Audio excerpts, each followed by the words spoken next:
ఈ వీడియోలో ఆల్దో అంటే అయినప్పటికీ అనే మాటను ఇంగ్లీష్లో ఎన్ని రకాలుగా వాడొచ్చో అనేది మనం చూద్దాం. యాక్చువల్గా ఆల్దో అంటే దాని మీనింగ్ అయినప్పటికీ అని దాని అర్థం. సో ఆల్దోతో మనం కొన్ని సెంటెన్సెస్ కన్స్ట్రక్ట్ చేయాలి అంటే ఇక్కడ ఉన్న స్ట్రక్చర్ని మనం బేస్ అవ్వాలి.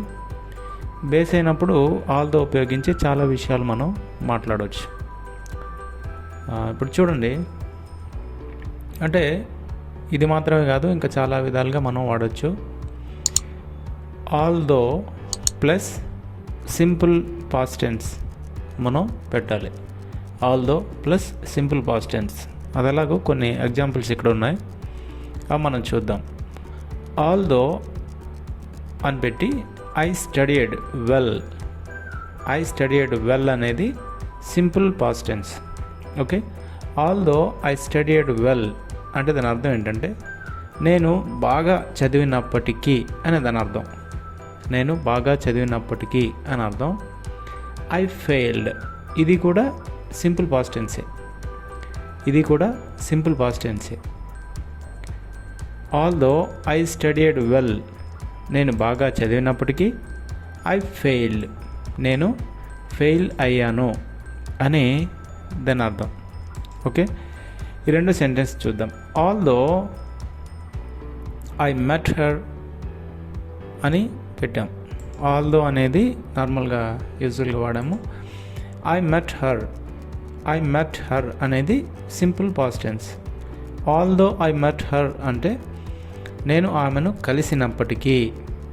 ఇక్కడ షీ డిసప్పాయింటెడ్, షీ డిసప్పాయింటెడ్ అనేది కూడా సింపుల్ పాస్ట్ టెన్సే. నేను ఆమెను కలిసినప్పటికీ ఆమె నిరుత్సాహం చెందింది అన్నట్టు. Okay, although I met her, although అనేది పెట్టి ఐ మెట్ హర్ అనేది simple past tense. Although I met her, నేను ఆమెను కలిసినప్పటికీ, ఆ పని అయిపోయింది. షీ డిసప్పాయింటెడ్, ఆమె నిరుత్సాహం చెందింది లేదా నిరుత్సాహపడింది. కింద చూద్దాం. Although they came to my home, although అనేది మనం పెట్టాం. They came to my home అనేది, they came to my home అనేది simple past tense. They came to my home. Although they came to my home అంటే వారు మా ఇంటికి వచ్చినప్పటికీ. ఇక్కడ చూడండి, I could not meet them. Could ఉపయోగించి ఇంగ్లీష్లో ఎలా మాట్లాడాలో మనం చూసాం. కుడ్కి సంబంధించిన కొన్ని సెంటెన్సెస్ ఇక్కడ పెట్టవచ్చు. Although the came to my home, వారు మా ఇంటికి వచ్చినప్పటికీ. I could not meet them, నేను వారిని కలవలేకపోయాను అని దాని అర్థం. వారు మా ఇంటికి వచ్చినప్పటికీ నేను వారిని కలవలేకపోయాను అని. ఇక్కడ చూడండి, although I reached the station early. Although అనేది common. I reached the station early, నేను స్టేషన్కి తొందరగా లేకపోతే త్వరగా లేదా ముందుగా వెళ్ళినప్పటికీ.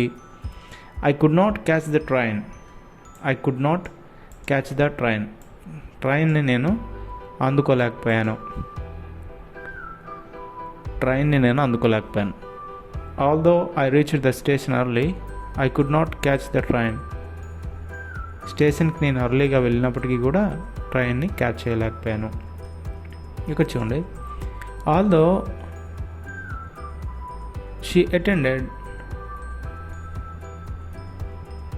To office in time, they rejected her. Although she attended to the office in time, they rejected her.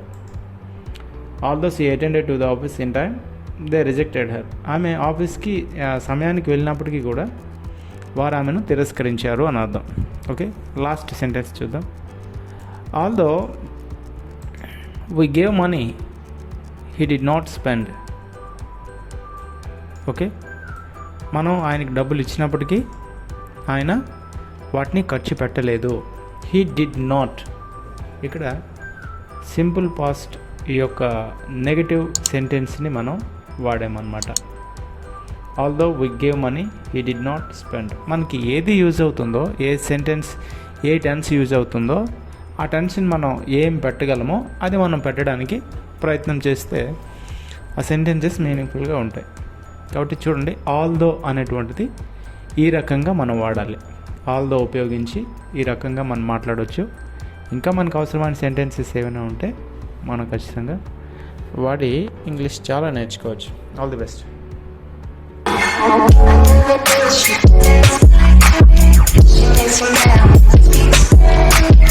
¿Cómo se llama?